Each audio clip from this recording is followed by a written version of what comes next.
Salutations, respected viewers. I'm George from Ireland, and here I am in front of the house where Field Marshal Douglas Haig was born. So, should I salute? Is it like that? I don't know. Shows how utterly unmilitary I am, I'm proud to say. So I'll carry on in my unsoldierly fashion. Anyway, Douglas Haig was born here in 1861, and he's best known for having been one of the most senior Allied commanders of the First World War, the most senior British commander for a while, so commanding British troops on the Western Front, that's to say in France and Belgium. Anyway, his parents were very wealthy because of a distillery company, Haig and Haig, and his father, well, he certainly spoke whereof he knew, as in he was a dipsomaniac, which led to his relatively early death.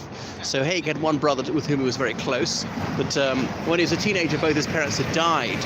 So he grew up in very privileged circumstances here, and a distinguished equestrian, and horses, well, in the late 19th century, still used quite a lot, because obviously the railways had come in, but to get to and from the railway station, you might well ride, if not go in a horse-drawn carriage. But he played polo, which is, of course, well, one of the sports of princes, very expensive. You've got to have 5 polo ponies.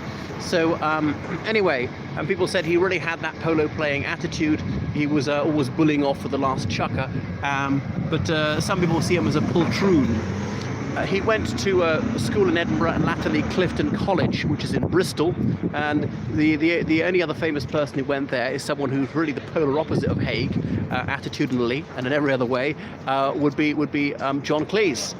So Haig was quite conventional. He was baptised into the Church of Scotland, not particularly religious, and not very opinionated, didn't seem to take much notice of politics and so forth. He went up to Brasenose College, Oxford, where he read French, so he wasn't dim, but he wasn't that much into literature. He passed, and then he went off to Sandhurst, the Royal Military Academy. In those days, it was highly unusual for an army officer to have been to university, and he became a cavalry officer.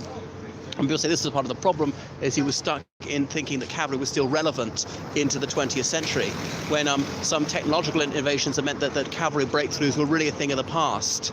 Might be okay for some colonial campaigns, the Battle of Omdurman, perhaps the last successful British cavalry charge in history, in which Churchill took part, but in the United States it invented barbed wire, because they had these huge farms on the prairies, and they want to stop their cattle getting out, and cattle could just push over wooden fences.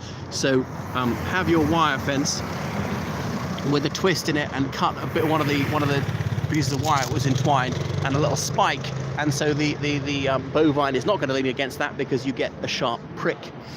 So barbed wire, razor wire, and obviously machine guns had meant that cavalry were not going to work, especially when they built the barbed wire so high that horses couldn't jump over it. So I shan't limb his whole career, but he served in some colonial campaigns. Then in the First World War, and breakthroughs weren't happening, so he planned this attack astride the Somme in June 1916. Well, to kick off really the 1st of July. Now, obviously, the 36th Ulster Division was involved in that. Some of them were Orangemen.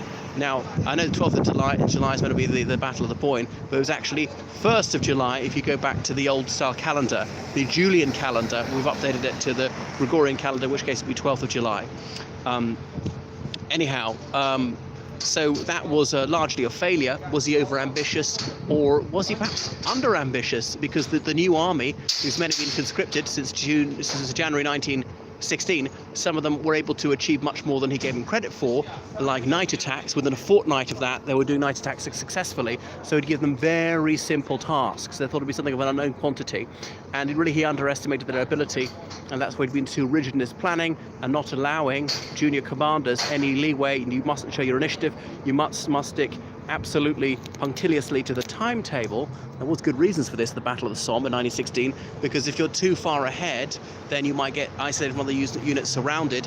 Very few of them had radios. The radio was the size of a fridge in those days. You'd have to send a runner to go back and give an order or ask for more orders, things like that. You might run out of ammunition. These guys were carrying massive backpacks, a week's supply of everything, because they thought there was going to be a big breakthrough going forward. Another reason they had to go quite slowly. And there were other problems is men on your own side would misidentify a unit, think you're a German unit, when in fact an Allied unit, and open fire on you. There'd be a lot of blue on blue incidents. So there were some good reasons for that. But anyway, that slogging match in the mud. It's like Orwell said that if the Battle of Waterloo was one of the playing fields of Eton, all subsequent battles were lost there. Not that Haig had been to Eton, but Clifton, largely the same thing. So the Allies were obviously eventually victorious, but that's partly due to numbers and the blockade, not through military genius of Haig. And Haig's reputation has been very controversial ever since. Was he the butcher of the Somme? Was he the master of the battlefield? Black Jack Pershing, the American general, credited Haig with doing more to win the war than anything else. There was no cost-free way to do this. There was no magic bullet. Of course, it's going to be painful.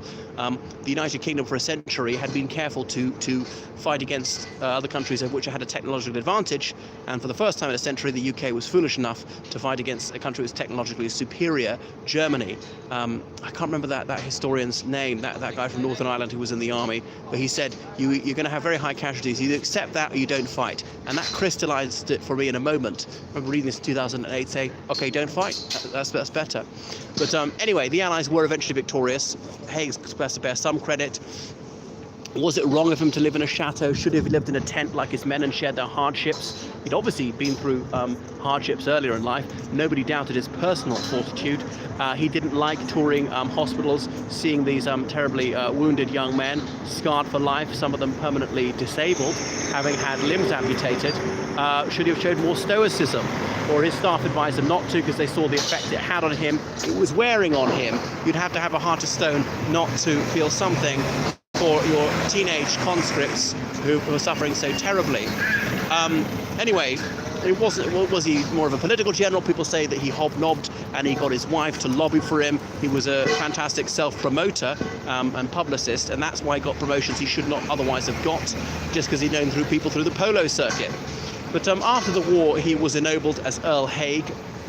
He refused to peerage until more was done for the veterans. Homes fit for heroes, the Prime Minister David Lloyd George had guaranteed them, and they weren't delivering that promise. Well, finally more was done, and he did accept to that title, set up the Earl Haig Fund, and the poppy appeal. If you look on the back of the red poppy, made out of paper and black plastic and a bit of green plastic, that's the Earl Haig Fund, or the Poppy Appeal, both names. So to do more for disabled veterans and some of them who were homeless or unemployed, things like that. So he died in 1928, and he was given a fantastic funeral in London, where he died there at Prince's Gate, his house, and brought back and buried in, is it Dryburgh Abbey, somewhere near the Scots borders, which was his ancestral home.